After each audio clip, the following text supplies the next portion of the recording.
जब ये question paper में आया था तो तभी एक परेशानी हुई थी।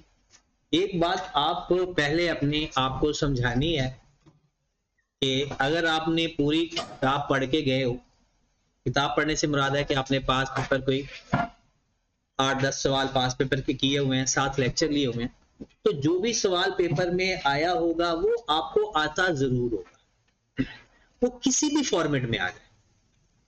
अगर आपको ये बात पहले से अपने आप को समझानी आ गई तो फिर पेपर फेल कैसे होगा, जब आपको ये पता है कि आपको पेपर आता है।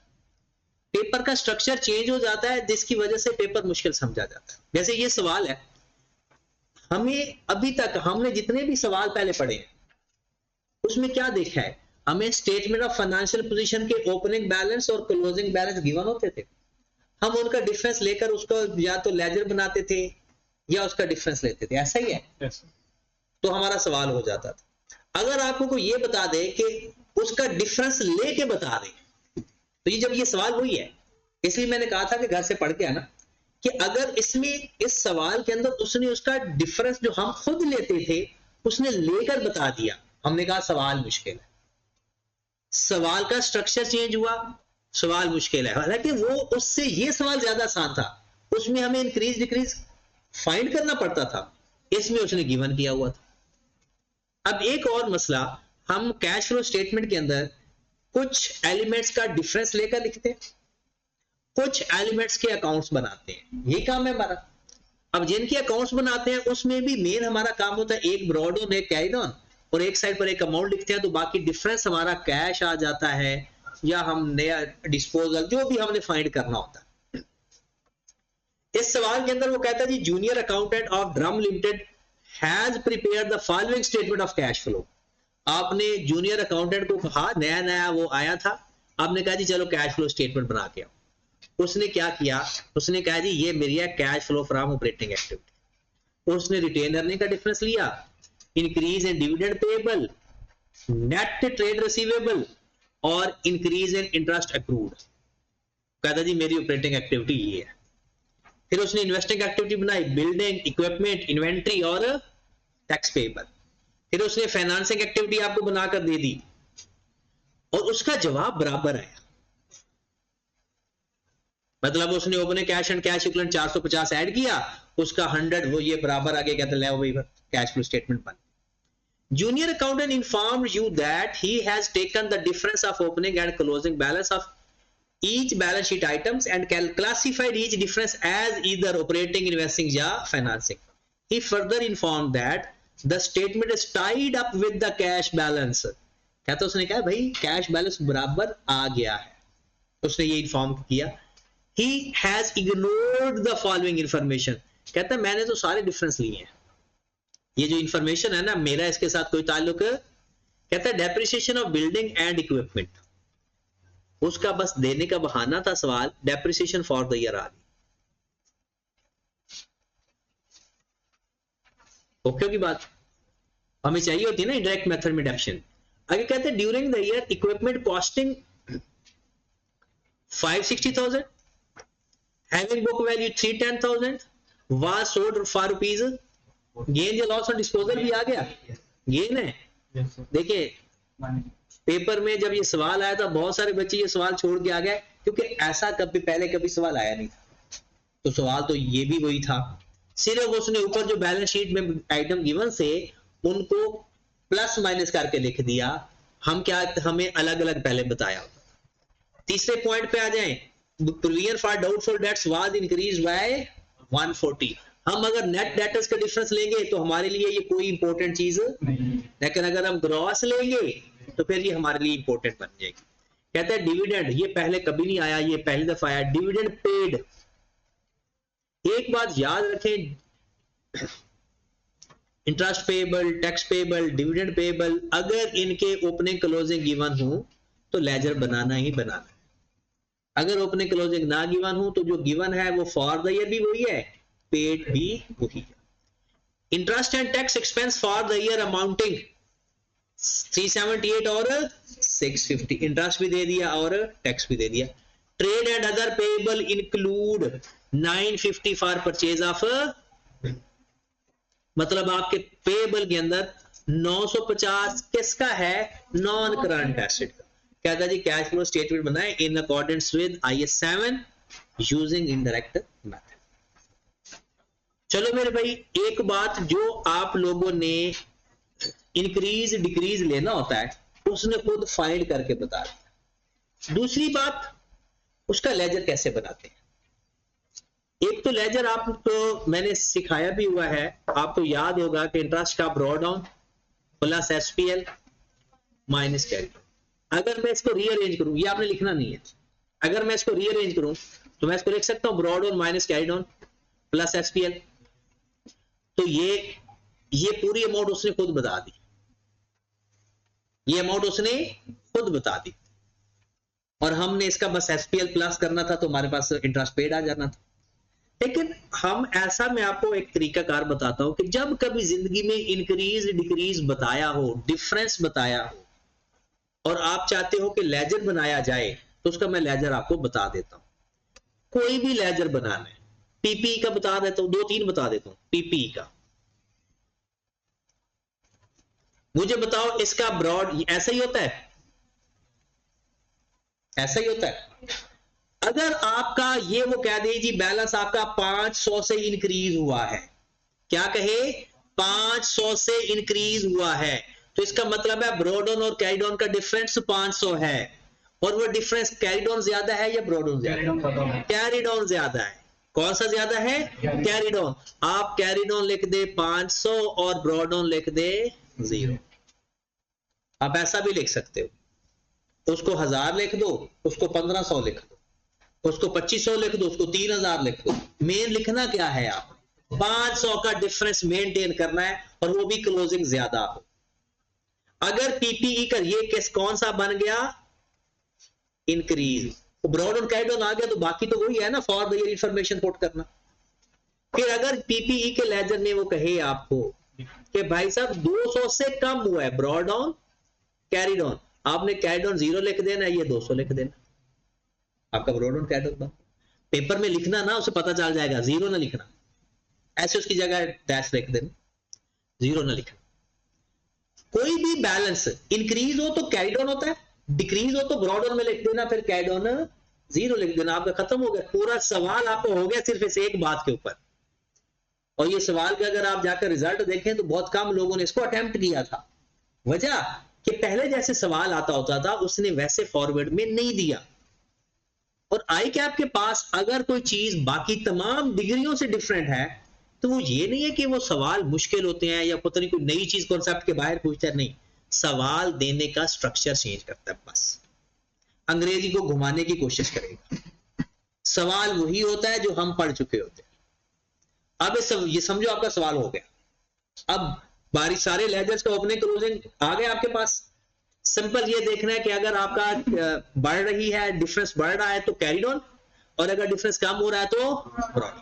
ठीक होगी बात, उतना ही डिफरेंस लिख देना है। अब हम बारी बारी लेजर बनाते जाते हैं और हमारा काम होता जाएगा। सबसे पहले आप लोग इसके अंदर बनाओगे डिविडेंड पेएबल का लेजर।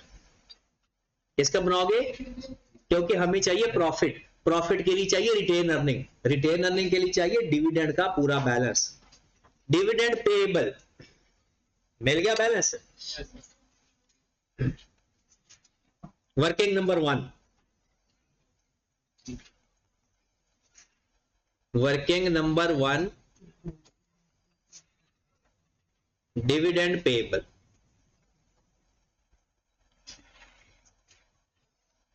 मुझे बताया, वो कहता है डिविडेंड पेएबल का बैलेंस बढ़ रहा है 200 से,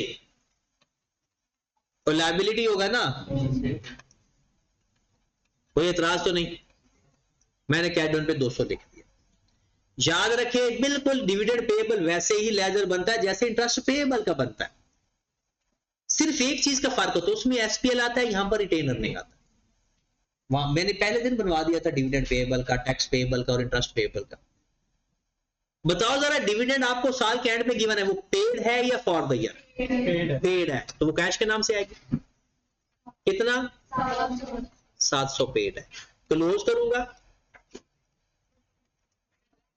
और ये आ जाएगा फॉर द ईयर, किस नाम से? Retained earning. पहली वर्किंग हमारी complete. Working number 2 retained earning का लेजर बनाओ।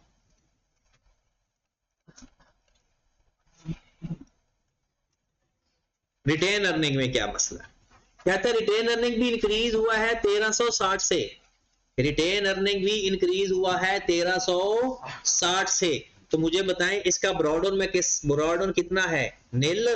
कैरी ऑन कितना है? 1360। डिविडेंड कितना है? अच्छा, इसमें कैश वाला नहीं आएगा, फॉर द ईयर आएगा। अगर ये ना होता तो पेड और फॉर द ईयर सेम होते हैं। ये पहली दफा ऐसा हुआ है ना, पहले तो डिविडेंड पेबल का कभी लेजर ही नहीं हमने पढ़ा। तो यहां पर क्योंकि रिटेन अर्निंग का बैलेंस आएगा ना, नाम ही रिटेन अर्निंग लिखा हुआ है। कितनी अमाउंट आएगी यहाँ? क्लोज करेंगे तो हमारे पास यहां पर क्या आएगा? पैट कितना आ गया? पैट डबल टू, ये क्या चीज आई है? पैट या प्रॉफिट बिफोर टैक्स? ये तो प्रॉफिट आफ्टर टैक्स है। टैक्स भी सवाल के अंदर बताया हुआ है। Profit before tax is equal to 2260 plus 650 है। या इंटरेस्ट तो नहीं ऐड करवा रहे हो? टैक्स ऐड करवाना है। कितना आ गया? 291।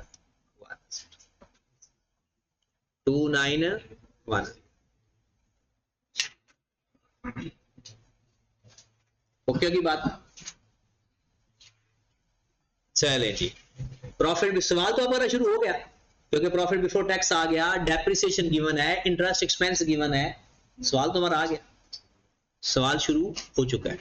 तो अपना बाकी वर्किंग साथ साथ करते जाएंगे, अपना सवाल शुरू करते हैं। ये यहां तक हो गया। अब इसमें सवाल के अंदर ट्रिक क्या था? कोई ट्रिक नहीं था, सवाल के अंदर सिर्फ एक स्टाइल चेंज था। चले जी, मैं ये आगे सवाल शुरू करने लगा हूं। आपने वो प्रॉपर लिखना है, ड्रामा लिमिटेड, वो फलाना टिमकाना सारा। वर्किंग नंबर 2 था, कितना आ गया था प्रॉफिट? 2910 in million. फिर हमने एडजस्टमेंट करनी है। डेप्रिसिएशन तो गिवन है एंड पे। डेप्रिसिएशन हमें गिवन है 480 प्लस 810, 480 प्लस 810, 12। गेन था लॉस था? Gain on disposal. Gain on disposal वो कितना था? 130। ये सबको मिल गया था, गेन ऑन डिस्पोजल सबको मिल गया है। सवाल आपके सामने होना चाहिए। वो बुक वैल्यू और सेल वैल्यू बताई हुई है। इसके बाद इंटरेस्ट एक्सपेंस भी गिवन है सवाल के अंदर, वो टैक्स के साथ ही है 370। इसमें ख्याल रखने वाली बात, बड़े ध्यान से देखना है कि interest expense for the year given है सवाल के अंदर या पेड गिवन है, क्योंकि कभी पेड गिवन होता है, कभी एक्सपेंस गिवन होता है। तो दोनों में से एक गिवन हो, दूसरा फाइंड हो जाता है। ये बात भी ओके है। बताओ कोई और एडजस्टमेंट की चीज है? क्योंकि उसके अलावा हमें तो नजर नहीं आई, मतलब फेयर वैल्यू गेन हो या कोई इंपेयरमेंट लॉस हो या कोई और चीज। क्लोज करते हैं। कितना आंसर आ गया? 3,448 प्रॉफिट बिफोर चेंजेस इन। अब जो वर्किंग कैपिटल की चेंज हमने लेते हैं, सबसे आसान काम तो उसने करके दे दिया, उसने खुद ही बता दिया इंक्रीज या। बस आपका एक काम है कि टिक क्रॉस करके ये चेक कर ले कौन कौन सी चीजें इसमें आनी है। चलें जी, सबसे पहले रिटेन अर्निंग नहीं आता, डिविडेंड पेएबल नहीं आता, रिसीवेबल। एक इंटरेस्ट आता है? नहीं आता। लैंड बिल्डिंग इक्विपमेंट इन्वेंट्री आता है? टैक्स पेएबल आता है? प्रीमियम आ गया, लॉन्ग टर्म लोन आ गया, इंक्रीज इन ट्रेड पेएबल। लेकिन इसके अंदर भी मिलावट है, क्योंकि इसके अंदर 950 नॉन करंट एसेट क्या है। बस खत्म। अब हमारे पास 600 का इंक्रीज है, इसमें से 950 तो निकाल दो, तो ये 350 का डिक्रीज हो गया। 600 का इंक्रीज आ रहा था, लेकिन उसमें 950 किस वजह से था? वो तो नॉन करंट एसेट का था। जब वो निकालेंगे तो इंक्रीज की बजाय ये क्या रह जाएगा? डिक्रीज रह जाएगा। तो बताएं जनाब, रिसीवेबल में डिक्रीज आया, डिक्रीज अकाउंट रिसीवेबल डिक्रीज, क्या हुआ सर? इंक्रीज है, इंक्रीज है कितने से? इंक्रीज है, तो ये तो उसने मेहरबानी की कि उसने भी आउटफ्लो शो किया, और नेट है तो हम लेते ही नेट है, ग्रॉस करने की हमें जरूरत नहीं है। फिर आप बताएं इन्वेंट्री के अंदर डिक्रीज है, इन्वेंट्री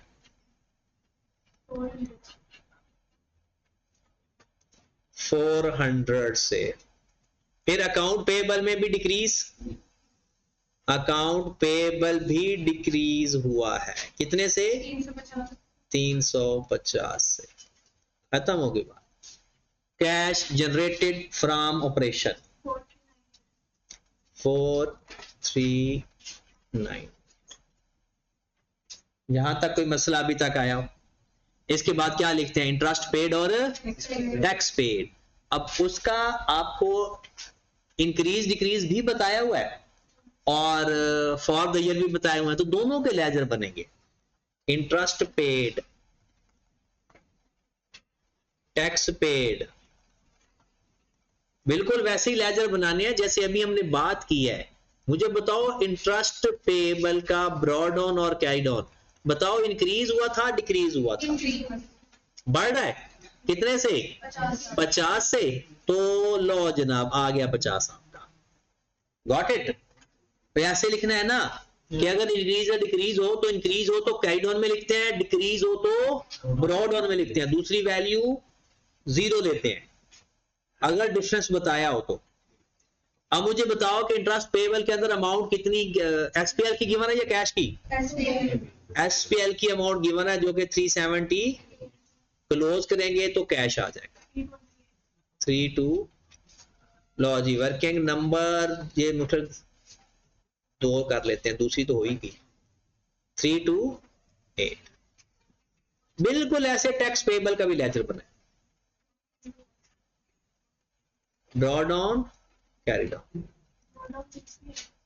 हाँ जी, डिक्रीज एंड टैक्स पेएबल, इसका मतलब है कि डिक्रीज है तो ये 60 है और ये फिर कुछ भी नहीं। एसपीएल में क्या आएगा? 650, क्लोज करूंगा तो कैश। पहले यहां तक ऑपरेटिंग एक्टिविटी कंप्लीट होगी। कोई बात अगर आपको नहीं समझ लगी तो पूछे, फिर आगे चलेंगे। कोई भी ऐसी बात जो आपको परेशान कर रही हो पूछें।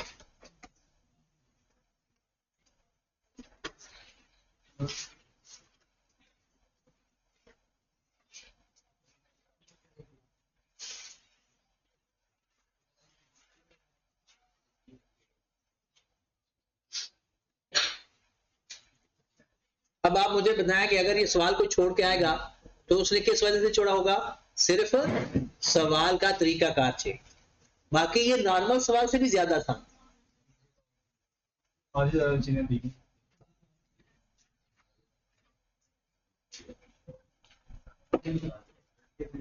मैं तो हमेशा कहता हूं आई कैप सवाल में डराता है बस, अदरवाइज सवाल आपके हाथ का होता है। जी कितने आ गया? 360, ये हमारी ऑपरेटिंग एक्टिविटी कंप्लीट। अब आ जाए इन्वेस्टिंग एक्टिविटी पे। एडिशनल इंफॉर्मेशन तो है इन्वेस्टिंग एक्टिविटी, पीपी का लेजर बना ले। लो मेरे भाई किधर है पीपी? बिल्डिंग के अंदर और इक्विपमेंट दोनों में इंक्रीज है, ब्रॉड ऑन कैरिड ऑन, दोनों को अलग अलग क्यों बना, इकट्ठे बना दो। दोनों का भी इंक्रीज है तो दोनों कैरिड ऑन साइड पे लिख दो, और एक इंक्रीज होता एक डिक्रीज होता तो एक कैरिड ऑन साइड पर, एक कितना है 2600 1550 2600 जी। वो माजरत ब्रॉड ऑन पुटा जितना हो गया। हाँ जी, ब्रॉड ऑन इधर आ गया, कैरिड ऑन इधर आ गया, और इसका कैरिड ऑन कितना है 2600 और 1550, 2600 और 1500। एक बात, डिस्पोजल गिवन है सवाल के अंदर, कॉस्ट पे लेंगे या बुक वैल्यू पे लेंगे? अगर अक्यूमुलेटेड एक्शन का भी डिफरेंस है तो फिर तो कॉस्ट पे लेंगे, अगर अक्यूमुलेटेड एक्शन का डिफरेंस नहीं है तो फिर ये बुक वैल्यू ही है। तो फिर डिस्पोजल की भी बुक वैल्यू बताएं। डिस्पोजल 310, डेप्रिसिएशन भी दोनों की प्लस करके बताएं। 1 to 9। और कोई इंफॉर्मेशन, कोई सरप्लस वगैरह कोई और चीज बताई हुई है? पेएबल एक है, वो पेएबल के नाम से लिख देंगे 950। ये बात बड़ी इंपॉर्टेंट है कि कैश के अलावा जो भी इंफॉर्मेशन है पहले रिकॉर्ड कर लो, उसके बाद जो डिफरेंस आएगा वो कैश होगा। तो क्लोज कर देंगे तो कैश कितना आएगा? 4800। ये हमारे पास इंक्रीज इन पीपीई हो गया, या purchase of property plant and equipment. और तो ना शॉर्ट टर्म इन्वेस्टमेंट के बारे में बताया हुआ है, ना कोई इन्वेस्टमेंट प्रॉपर्टी है। तो इंक्रीज या परचेज ऑफ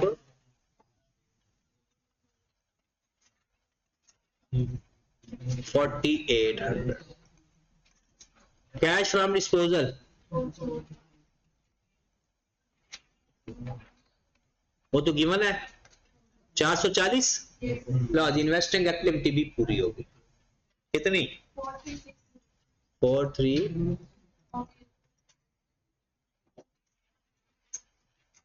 अब हम कहां पर पहुंच गए? Financing activity. फाइनेंसिंग एक्टिविटी ये नहीं कि आपने जो उसने एक एक्टिविटी बनाई हुई है उसको देखना है, हम ढूंढते हैं कि हमारी कोई चीज कहां कहां पर है, इधर ही है बस। Increase in share capital and premium, decrease in loan और डिविडेंड रहेगा, 3 चीजें। तो पहले तो बताएं increase in share capital. Increase in share capital 23 given है, लोन पेड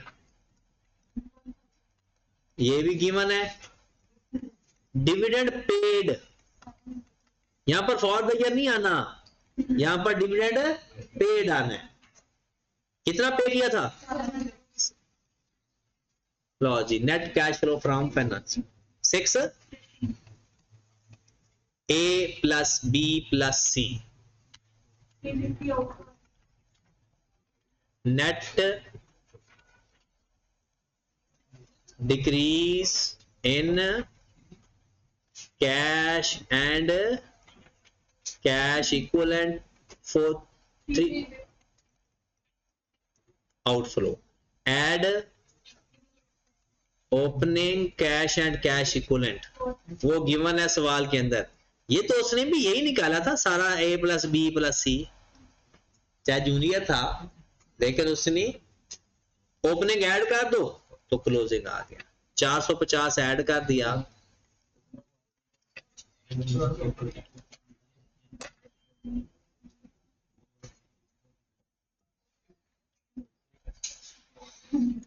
हाँ जी, ओके। अच्छा, ये सवाल जब, क्योंकि आज ये सवाल जब वो बच्चे फीडबैक देने आए थे, ये जितना टाइम इस पे लगा ये नॉर्मल टाइम से भी कम, लेकिन सबसे पहला स्टेप क्या था कि इसको हल कैसे करना है, क्योंकि ये बिल्कुल एक डिफरेंट सेटअप पे दिया हुआ था। आई कैप 6 महीने बाद पेपर क्यों लेता है? क्योंकि 6 महीने उसने यही सोचना होता कि मैंने पेपर को सेट कैसे करना है जिसकी वजह से बच्चे सेट हो जाए। इसके अलावा उसके पास कॉन्सेप्ट देखो ना, IAS 7 के बाहर तो जा नहीं सकता, तो फिर उसके अंदर ही रह के वो आंख मचोली खेल लेता है। अब आओ जरा जो क्वेश्चन नंबर 33 पे चलते, उसके अंदर उसने एक बड़ी प्यारी बात की हुई। आए जरा क्वेश्चन नंबर 33 पे, आप कहेंगे हमने कहते हैं 29 करवाए, वो मैं इसलिए एंड पे कर रहा हूं जो आपका क्वेश्चन है कि ताकि आपकी ना एनर्जी बहाल रहे।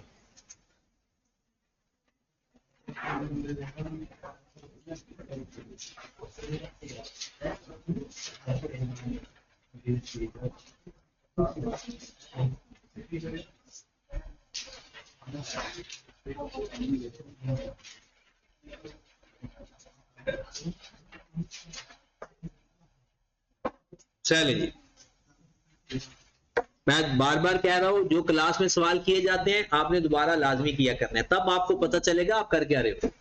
अगर आप कोई नया सवाल भी करो वो तो जाहिर सी बात है, वो तो होमवर्क में मिलता है, लेकिन जो सवाल एक दफा किया होता है, एक दफा बगैर सोल्यूशन देखे एक दफा लाजमी अटेम्प्ट किया करो जी। इसमें एक ही बात थी बस, परेशान करने वाली तो ये भी बात थी, शेयर डिस्काउंट, ये प्रीमियम था और डिस्काउंट था। चले जी, following information from financial statement of Sagadu limited for the year ended 30 June 21। Assets बता दिए, डेप्रिसिएशन बता दिया, तो ये ऊपर एसेट्स हैं फिर ये कॉस्ट पे हो गए क्योंकि एक्यूमुलेट एक्शन गिवन है ना। Capital work in progress, inventory, trade receivable, insurance claim, advance to supplier, cash and bank balance. Share capital, share discount, retained earning, long term loan, trade payable, accrued and current portion of loan जी। Sales और cost of sale given है, GP, operating expenses, gain on disposal और loss before interest है। Loss कोई बात नहीं, loss देना बुरी बात नहीं है, बुरी बात यह है कि उसने लॉस बिफोर इंटरेस्ट दे दिया। इसका मतलब है हमने कौन सा देना है, हम तो प्रॉफिट बिफोर टैक्स लेते हैं, प्रॉफिट बिफोर इंटरेस्ट थोड़ी लेते हैं। तो मजीद हम कहीं ना कहीं से भी मिल जाए, यहां पर इंटरेस्ट लिखकर वो भी माइनस करेंगे क्योंकि पहले ही लॉस है, ये भी एक्सपेंस है। तो ये वाली जो अमाउंट आएगी वो हमारा कैश फ्लो के लिए प्रॉफिट हो। तो आपको पता है इंटरेस्ट फाइंड करने का या तो डायरेक्ट फाइंड हो सकता है, तो या फिर उसका लेजर बन जाएगा, या अगर इंटरेस्ट का कुछ नहीं बताया हुआ तो इसका और तरीका भी होगा, हम अपना रिटेन अर्निंग से जो प्रॉफिट या लॉस फाइंड करेंगे वो तो प्रॉफिट आफ्टर टैक्स होता है ना। वो जो अमाउंट होती है वो कौन सी होती है, प्रॉफिट। जब मैं रिटेन अर्निंग का लेजर यहां पर बनाने लगा, बताओ जरा ब्रॉड और कितना है इसका, पॉजिटिव है। हमारे पास रिटेन अर्निंग 315 है, कैरिड ऑन 220 है। क्या कहीं डिविडेंड बताया हुआ है, डिविडेंड किसी जगह है, किधर है, वो कहता है SL declare final dividend 10% of 30 सितंबर 20 which was paid in December 2020। और तो कोई डिविडेंड नहीं है, 10% ओपनिंग पे लेगी। चले जी, ये 315, ये कितना है 220 और डिविडेंड कितना है 500 का 10%। अब इंटरेस्टिंग बात देखें, स्टिल यहां पर आ रहा है कितना 45। अच्छा, ये जो 45 लॉस आया है, ये लॉस बिफोर इंटरेस्ट है या loss after interest, after interest है। इंटरेस्ट से पहले लॉस 21 का है, इंटरेस्ट के बाद लॉस 45 का है, तो इसमें इंटरेस्ट कितना है, इसमें इंटरेस्ट कितना हुआ। फिर उसने आपको लॉस से पहले भी इंटरेस्ट बता दिया है, लॉस के बाद भी। इसका मतलब है इस 21 में मजीद 24 माइनस करेंगे तो आपके पास कितना आया होगा 45, क्योंकि पहले भी लॉस है, लॉस के बाद इंटरेस्ट उसके अंदर माइनस हुआ, मतलब के प्लस हुआ। मतलब ऐसे था ना 21 ये लॉस में पड़ा हुआ था, आपका आंसर टोटल कितना आना चाहिए 45। तो ये 21 और 45 में जो फर्क है वो किस चीज का है, इंटरेस्ट। तो ये एक ही बात थी पूरे सवाल के अंदर कि इंटरेस्ट आपने इस तरह से फाइंड करना था। अब अगर इंटरेस्ट का ओपनिंग क्लोजिंग गिवन है तो फिर ये हो जाएगा फॉर द ईयर। अगर ओपनिंग क्लोजिंग नहीं है तो फॉर द ईयर भी यही है और पेड भी यही है। उसके बाद वो अगली एडिशनल इंफॉर्मेशन पे जाएं तो 20 मिलियन शेयर इशू किए हैं।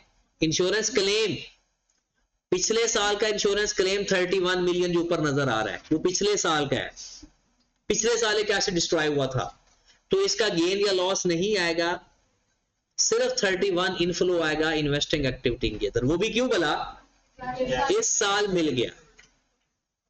आगे अगला एक एसेट बेच दिया जिसकी बुक वैल्यू थी 75, सॉरी कॉस्ट थी 75, बुक वैल्यू थी 35। Current portion of loan include accrued interest, चलो बता दिया 5 मिलियन इस साल, 1 मिलियन, और ट्रेडेड पेपर के अंदर कैपिटल वर्क इन प्रोग्रेस का 14 मिलियन शामिल है।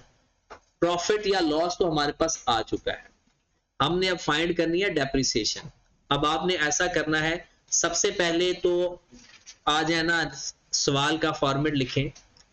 अब आपने ये तो नहीं लिखना प्रॉफिट बिफोर टैक्स, अब लिखोगे loss for the year, loss for the year.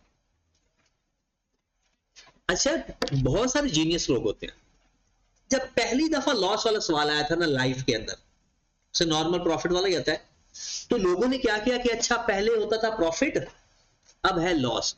उन्होंने क्या किया, जितना प्लस होने थे सारे कैश फ्लो स्टेटमेंट के उन्हें माइनस कर दिया, और जो चीजें माइनस होनी थी उन्हें प्लस कर दिया। हालांकि काम क्या करना था, सिर्फ इस प्रॉफिट को नेगेटिव लिखना था, बाकी सारा सवाल उसी पैटर्न पे डेप्रिसिएशन इसमें ऐड होनी है, क्योंकि डेप्रिसिएशन पहले इसमें से माइनस हो चुकी है, वापस ऐड बैक करेंगे। बाकी सारे सवाल का स्ट्रक्चर वही रखना है, सिर्फ आपने प्रॉफिट की जगह लॉस लिख दिया। उसके बाद आपने लिखना है एडजस्टमेंट, डेप्रिसिएशन फाइंड करेंगे। सबसे पहले काम हम डेप्रिस, क्योंकि अक्यूमुलेटेड डेप्रिसिएशन का लेजर गिवन है, अक्यूमुलेटेड डेप्रिसिएशन का लेजर गिवन है, तो डेप्रिसिएशन कहां से फाइंड होगी, अक्यूमुलेटेड डेप्रिसिएशन के लेजर से। तो अक्यूमुलेटेड डेप्रिसिएशन का लेजर बना लेते हैं। ब्रॉड वन भी गिवन है, कैड वन भी गिवन, जो एसेट बेचा है उसकी अक्यूमुलेटेड डेप्रिसिएशन भी गिवन है। तो बताएं जनाब, ब्रॉड वन कितना है 262, कैड ऑन 300, डिस्पोजल जो किया है उसकी डेप्रिसिएशन कितनी है 40। कोई पता है कैसे आता है, कॉस्ट और अक्यूमुलेटेड डेप्रिसिएशन गिवन है सवाल के अंदर। पिछले साल वाला ना कर लेना, ये वाला है, पिछले साल के साथ तो हमारा वैसे ही ताल्लुक नहीं है, तो हमारे पास क्या आ जाएगा, डेप्रिसिएशन फॉर द कितनी अमाउंट है,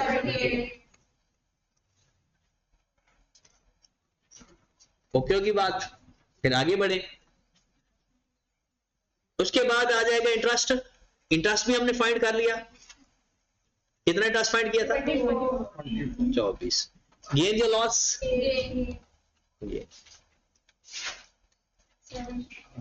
पहले वापस हो, वापस इस सवाल के अंदर लिखा है during the year asset disposed having cost 75 and book value 35 million. यहां पर उसने हमें ये नहीं बताया कि कितने का बेचा है, यहां पर उसने हमें ये नहीं बताया कि कितने का बेचा है, उसने उसकी कॉस्ट बता दी, उसने उसकी अक्यूमुलेटेड डेप्रिसिएशन बता दी, लेकिन गेन या लॉस नहीं बताया, ना ही कैश बताया। बताओ ऐसी कौन सी चीज है जहां से ये चीज फाइंड हो सकती है,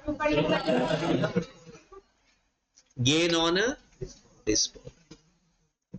अब गेन ऑन डिस्पोजल यहां पर दो चीजें मिल गई आपको, एक मिल गया कि 35 प्लस 17, ये क्या चीज मिली है, कैश फ्रॉम डिस्पोजल। ये क्या चीज मिली, कैश फ्रॉम डिस्पोजल। तो यहां पर तो हमने गेन और डिस्पोजल लिखना है,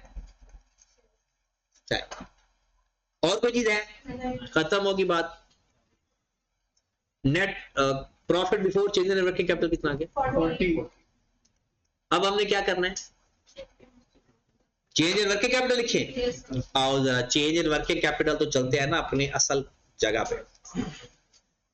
हाँ जी, एक तो इन्वेंट्री है और ये पाक साफ है, रिसीवेबल में कुछ शामिल तो नहीं है। Insurance claim non current asset का है, ये किसका है, एनसीए का। उसके बाद एडवांस टू सप्लायर, ये भी हमारा ही है।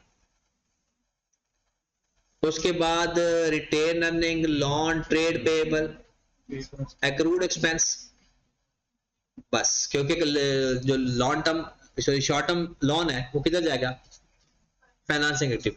अच्छा, नीचे उसने बताया हुआ है कि इंटरेस्ट पेबल भी है, ऐसा है, लेकिन ऊपर नजर आ रहा है इंटरेस्ट पेबल, नीचे एडिशनल इंफॉर्मेशन में बताया हुआ है, फाइनेंशियल पोजीशन के अंदर नजर नहीं आ रहा। तो शाहजेब, वो इंटरेस्ट पेबल किस घर के अंदर होगा, ये आपको फाइनेंशियल पोजीशन बताई हुई है, किस हेड के अंदर इंटरेस्ट पेबल शामिल होगा? हाँ जी, ओए लाले बिल्कुल सही कहा है, लेकिन इस सवाल के अंदर उसने बताया होगा current portion of long term loan include. Current portion, अगर ये लफ्ज ना लिखा होता तो वो वाकई क्रूड एक्सपेंस में होता, लेकिन अब जब वो बता देगा तो जिसमें कहेगा उसी में होगा, अगर वो नहीं बताएगा तो वो अक्रूड में होगा। तो ये तो लॉन्ग टर्म लोन, तो इधर शॉर्ट टर्म लोन तो हम इधर लेते ही नहीं है, सवाल तो हमारा फिर हो गया। हाँ, ये 14 मिलियन किस में शामिल है? ये तो निकाल लो ना, 14 मिलियन ट्रेड पेबल ये है, क्लोजिंग ये है, इसमें से 14 माइनस कर देंगे, ये कितना रह जाएगा? 166। चलो जी, कितने हो गए? 1 2 3 4 और 5। इन्वेंट्री 45 से 74 होगी। इन्वेंट्री इंक्रीज कितने से? 29। फिर उसके बाद रिसीवेबल 204 से 177। अकाउंट रिसीवेबल डिक्रीज कितने से? 27। फिर एडवांस टू सप्लायर, ये हमारा एडवांस टू सप्लायर हमारा एसेट वाली साइड पर है, तो इसको ऐसे ट्रीट करना है जैसा कि एसेट है। तो 60 से 78 काम हो गया ज्यादा। एडवांस टू प्रीपेड कह लो, प्रीपेड इंक्रीज कितने से? 18 से इंक्रीज हो गया तो माइनस। फिर आप आ जाओ जनाब ट्रेड पेबल 130 से 166। अकाउंट पेबल इंक्रीज कितने से? 36 से इंक्रीज है तो इनफ्लो। फिर आ गया 43 से 48 एक्रूड एक्सपेंस, कम हुए ज्यादा? कितने से? कैश जनरेटेड फ्रॉम ऑपरेशन कितना? 61। Inflow outflow? Interest paid, tax भी है, तो इंटरेस्ट पेड कैसे फाइंड करेंगे? लेजर बना के। ब्रॉड कितना है? प्लस एसपीएल में कितना है? 24 माइनस।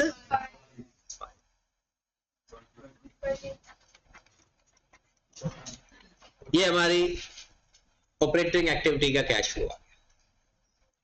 ऑपरेटिंग एक्टिविटी का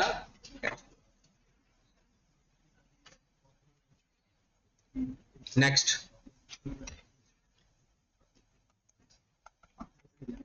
इन्वेस्टिंग एक्टिविटी। इन्वेस्टिंग एक्टिविटी का तो एक ही काम कर रहे हैं, बार बार लेजर बनाते हैं, लेकिन अब लेजर कॉस्ट पे बनेगा या बुक वैल्यू पे? वैसे बुक वैल्यू पे भी बना सकते हो, कॉस्ट पे भी बना सकते हो। जब कॉस्ट का डाटा गिवन है तो कॉस्ट पे बना ले, काम आसान है, और जब बुक वैल्यू गिवन हो तो बुक वैल्यू पे बना लिया करो। आपके पास यहां पर ही लेजर बनाते थे। ब्रॉड ऑन कितना है? 848। कैरिड हो गया 848। चलें जी, डिस्पोजल की कॉस्ट कितनी है? 70। और कुछ सरप्लस या कोई चक्कर चुक्कर? कोई चक्कर नहीं। कैश 4। आगे देखें, आपका इस साल कैपिटल वर्क इन प्रोग्रेस ब्रॉडऑन में नहीं था, कैरिड ऑन में 84 से है, जिसमें 14 अभी आपने पे नहीं किया, तो फिर पे कितना कर दिया? आप चाहो तो इसका भी लेजर बना लिया करो, लेजर का तरीका कभी चेंज नहीं होता। अगर मैं सीवेप का लेजर बनाऊं, यहां पे देखिए सीवेप का ब्रॉड ऑन इधर है, कैरिड ऑन इधर है। जितना कंप्लीट हो जाए वो किसको ट्रांसफर हो जाता है? जितना। फिर इसमें भी वही है, अगर उधार करवाओगे तो पेबल, बाकी क्या? हाँ जी, 84 है। पेबल उसने खुद कहा है कंप्लीट हुआ ही नहीं, तो कितना बच गया? 70 का हमने कैश पे किया है इन केस ऑफ सीविप, या इसे क्या बोलते हैं? Cost incurred. Cost incurred for सीविप या for capital work in progress. तो purchase of PPE purchase of PP कितना 47 cost incurred in capital work in progress cost incurred for सीविप वो कितना है 70 कैश फ्रॉम डिस्पोजल वो पता है 52 कैसे आया था बुक वैल्यू कितनी थी 17 का गेन था कोई शॉर्ट टर्म इन्वेस्टमेंट हो इंश्योरेंस है इंश्योरेंस इस साल मिली है वो भी नॉन करंट एसेट थी इंश्योरेंस रिसीव्ड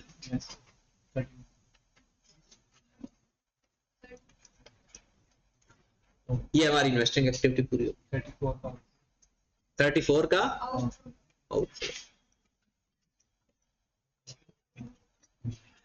उसके बाद हम चले गए फाइनेंसिंग एक्टिविटी फाइनेंसिंग एक्टिविटी में क्या करेंगे इसको भी प्लस करेंगे इसको भी प्लस करेंगे फिर डिफरेंस ले लेंगे पहले दोनों को प्लस करेंगे फिर डिफरेंस लेंगे अगर कोई एडिशनल इंफॉर्मेशन है तो वो भी ऐड करेंगे आप बताएं किसी एडिशनल इंफॉर्मेशन में आपका शेयर कैपिटल डेबिट या क्रेडिट हो रहा है या शेयर प्रीमियम किसी भी सवाल एडिशनल इंफॉर्मेशन के अंदर अगर शेयर कैपिटल डेबिट या क्रेडिट हो रहा है या शेयर प्रीमियम तो लेजर बना लो नहीं हो रहा तो डिफरेंस ले लो हो रहा है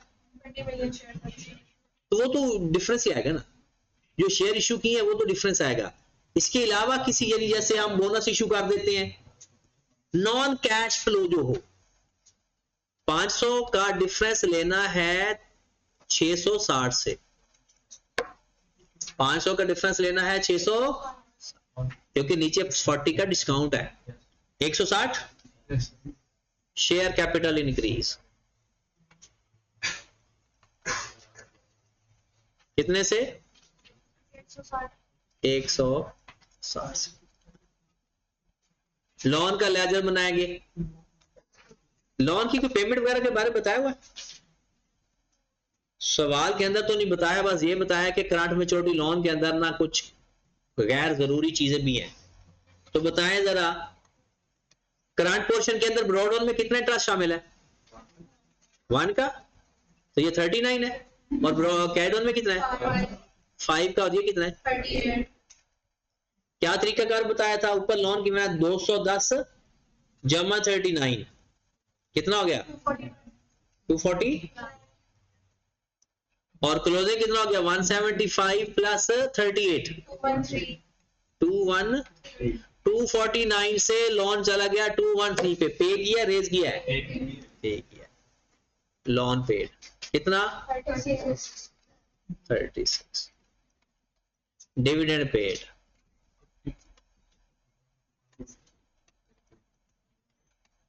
क्या जी net cash flow from financing activity A plus B plus C 81 A plus B plus 81 opening cash and cash equivalent 112 190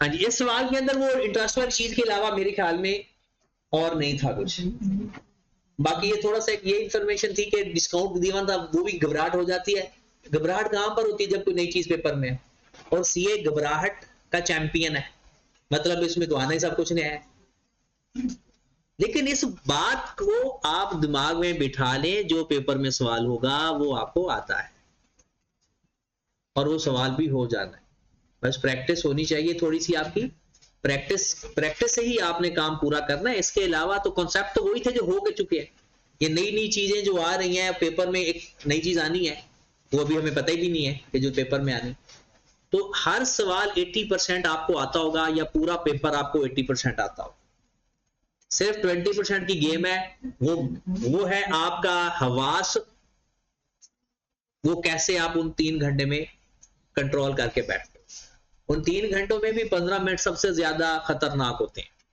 पहले 15 मिनट वो आपको क्वेश्चन पेपर दे देंगे आंसर शीट नहीं देंगे 15 मिनट के अंदर आपने कोई ऐसे नहीं परेशान हो के बैठ जाना पहला सवाल तो मैं करके नहीं आया जो भी सवाल पेपर में आया सिंपल एक जितने मार्क्स हैं हर मार्क्स को 1.8 से मल्टीप्लाई करके ना उसका पहले टाइम लिख लेना है हर सवाल के आगे कि भाई ये सवाल मैंने इतने टाइम में करना है।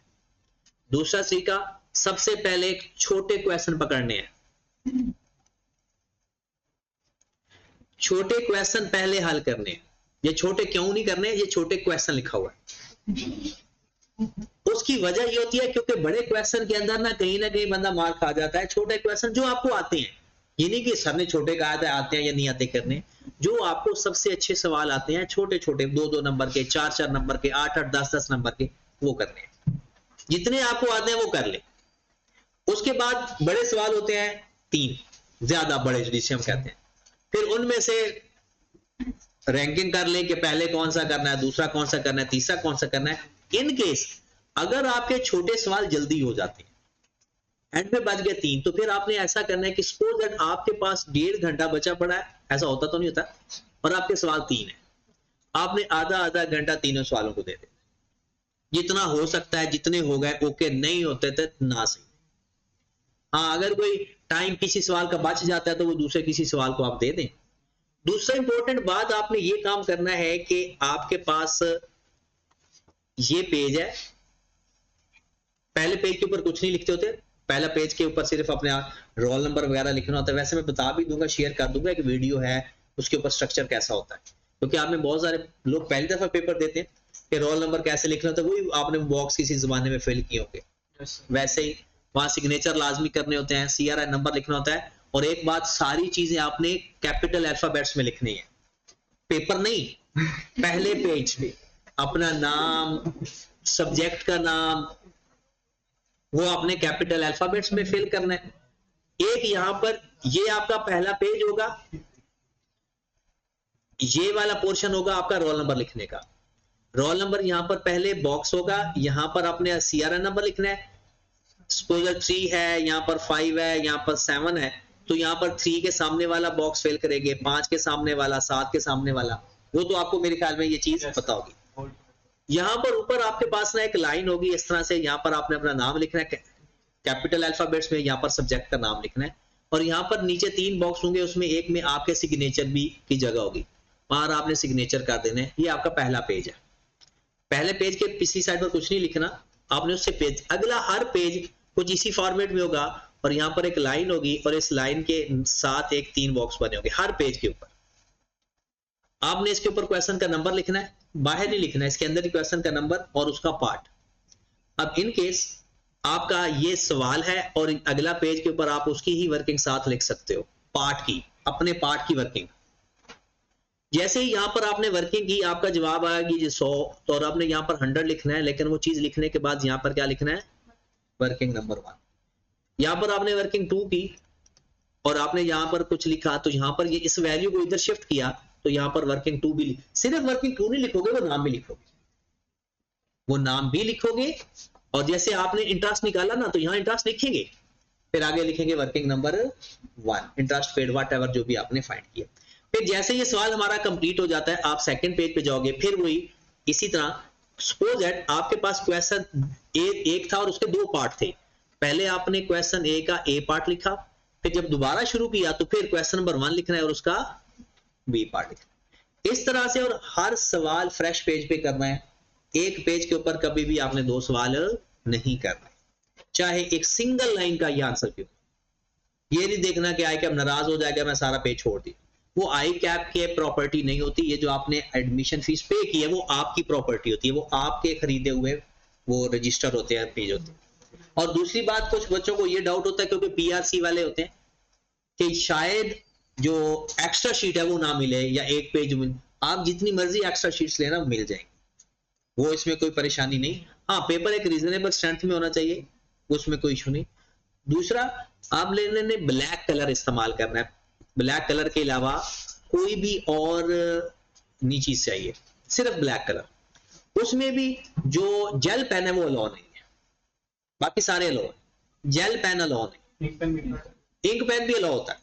लेकिन बेस्ट क्या होता है कि आप ना, ये बॉल पॉइंट्स भी बहुत अच्छी होती हैं कि ये कुछ अच्छी वाली बॉल पॉइंट ले लेते, ठीक है।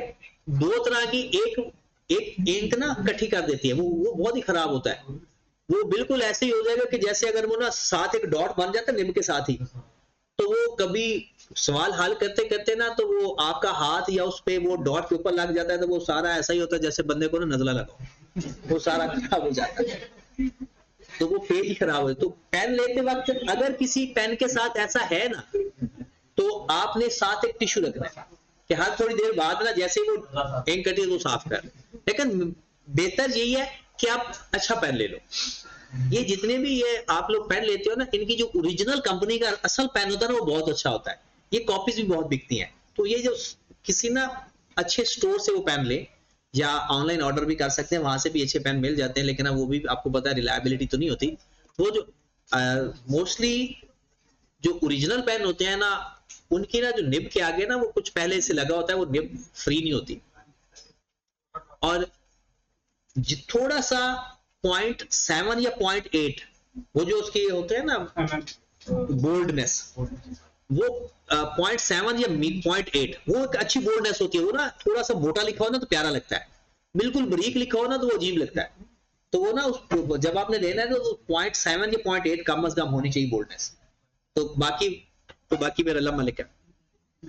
अच्छा, एक और चीज का ख्याल रखना है, ये आप लोगों को शायद अंदाजा पहले भी होगा, एमसीक्यूज के जो आंसर है ना, वो आपने क्वेश्चन पेपर के ऊपर टिक नहीं करने, उसका आंसर शीट पे देना है। उसके भी दो तरीके हैं। अगर आपको कुछ नहीं आता पेपर में, तो फिर आप लिखेंगे क्वेश्चन नंबर 5 है सपोज दैट, आंसर तो कुछ ना कुछ तो लिखोगे ना, ए पार्ट और आगे उसका आंसर भी लिख देना। यानी ए पार्ट और ए का आंसर तो बड़ा सा लिखा होता है, बी का बड़ा सा लिखा होता है, क्योंकि टाइम भी तो लगाना है ना। लेकिन अगर आपको पेपर आता है तो सिर्फ ए लिख कर आ जाना, जरूरी नहीं है कि आगे सारा लिखें, सिर्फ ऐसे ए का 0.1 का ए, बी सी, इस तरह से। हाँ, ये कोशिश करना कि एक लाइन छोड़ के आंसर लिखना, या 2 लाइनें चाहे छोड़ के आंसर लिखना। उसकी वजह ये है क्योंकि ये ना हो कि एग्जामिनर को ये इसका आंसर लगे, ये इसका आंसर लिखे। सर इसमें वो बॉक्स वाला रूल अपना नहीं होता? बॉक्स वाले ऊपर क्वेश्चन का नंबर होगा ना? नहीं सर, पार्ट भी आगे। हाँ, मैं कह रहा हूँ कि कोई हमजा जैसा बंदा होता है कि वो क्या करेगा जी, क्वेश्चन नंबर का ए पार्ट ए, फिर दूसरे पेज के ऊपर बी आंसर, तीसरे पेज के ऊपर सी आंसर। ये बिल्कुल आप जैसे स्टूडेंट था, ये ऐसा जानता हो कि उमर एक लड़का था, तो वो ऐसे इसी रूम में क्लास हो रही थी। दो सवाल उसने बड़े इंटरेस्टिंग पूछे थे। एक सवाल तो मैं बता नहीं सकता, लेकिन उसके लिए वो बहुत ही मासूम सा सवाल था। तो दूसरा सवाल जो उसने पूछा था, तो मैंने जैसे यहाँ पर नहीं बताया था कि 10 मल्टीप्लाई 1.8 18 मिनट में एक सवाल करना है, तो उसने कहा था कि अगर 15 मिनट में हो जाए तो 3 मिनट वेट करना है या अगला सवाल शुरू कर देना है। तो इस चीज का भी ख्याल रखना है कि 3 मिनट आप रिलैक्स कर सकते हो।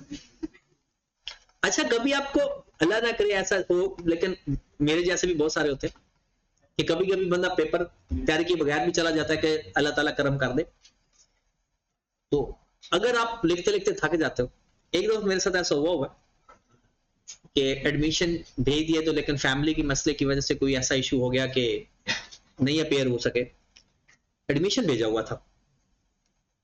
तो मेरे किसी दोस्त ने कहा कि भाई साहब हमारे साथ तो चलो। कहते आप बैठे रहे ना, ओपन बुक होता है, आपको पता है काफी सारे पेपर ओपन बुक है। वो मुझे साथ लेकर चले गया। अब मैं एग्जामिनेशन रूम में बैठ गया, इसी तो आपको बहुत अच्छे लगे होते हैं, तो मैं ना किताब पढ़ने लग गया, जैसे मैं तैयारी करने लगा। अब मैं तैयारी कर रहा हूँ, तो दूसरा जो सबसे मजे की बात है ना, मैंने सब लोगों के ना चेहरे देख रहा था, तो वो बहुत मजेदार होता है कि हर बंदे के चेहरे के जो एक्सप्रेशन होते हैं ना, वो डिफरेंट होते हैं, क्योंकि हर किसी को पता ही नहीं है कि कोई इसको नोट कर रहा है या नहीं, और कोई करता भी नहीं है किसी को नोट। एग्जाम में कौन किसी को नोट कर रहा होता है, लेकिन जो बंदा वेला बैठा है ना, ये भी एक बहुत अच्छी इंजॉयमेंट है, लेकिन अल्लाह किसी को कराए ना। हाँ जी। अच्छा, अब आ गया हमारा एक क्वेश्चन रह गया, एक्स वाई डी वाला जी। ये कंसीडर किया मेरे भाई, ये जो 160 million increase in share capital है, ये उसी का तो है। वो बेसिकली 200 का थोड़ा था, 40 का डिस्काउंट था, तो 160 का इंक्रीज इन शेयर कैपिटल, वो वही 200 मिलियन शेयर है। शेयर प्रीमियम पे नहीं गए थे, बल्कि चले गए थे डिस्काउंट पे। चले जनाब, आगे चलते जी। नहीं, क्वेश्चन पेपर पे नहीं, आपके पास जो आंसर शीट है ना वो अनलिमिटेड है, तो वर्किंग उसमें करो।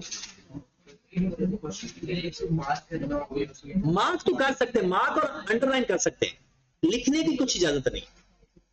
अंडरलाइन कर सकते हो, मार्क कर सकते हो, सर्कल कर सकते हो। चले जी, आखिरी क्वेश्चन आपका आई कैप की किताब का।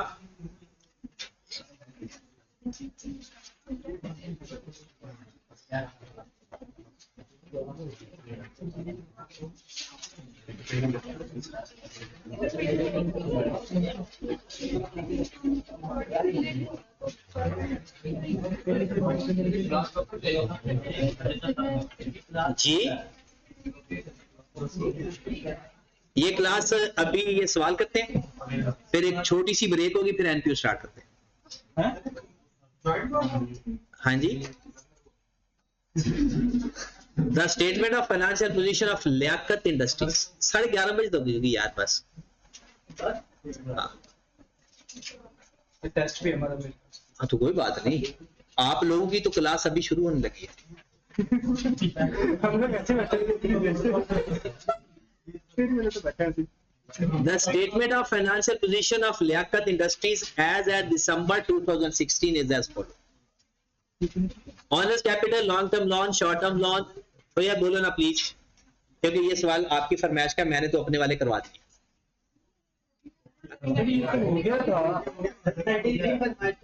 नहीं 29 में 20,000 का डिफरेंस का मसला चल रहा था।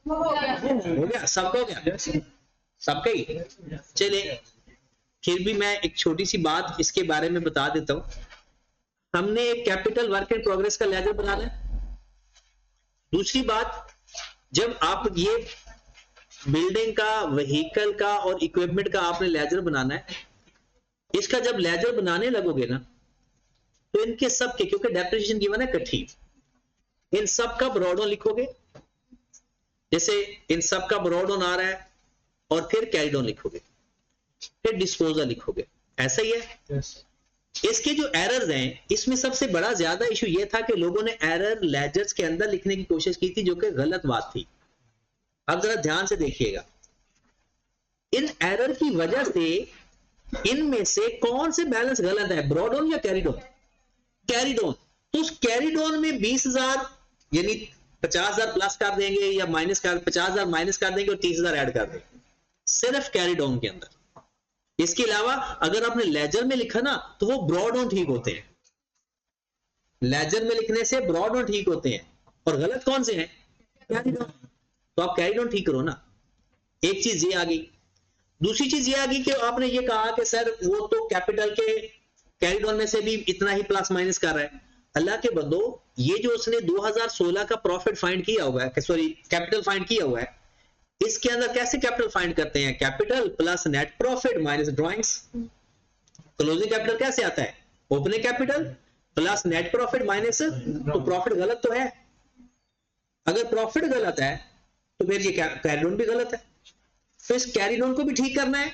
प्रॉफिट हम वैसे ठीक कर चुके थे, तो ब्रॉड ऑन सही है। तो जब आपने कैपिटल का दोबारा लेजर बनाना है, तो इसमें 20,000 का डिफरेंस जरूर लेना है, क्योंकि ये भी गलत है। तो जो गलत है ना, वो मैं बता देता हूं, हाईलाइट कर देता हूं। एक बिल्डिंग का बैलेंस गलत है, ये वाला। एक इक्विपमेंट का बैलेंस गलत है, ये वाला। और ये वाला बैलेंस भी गलत है।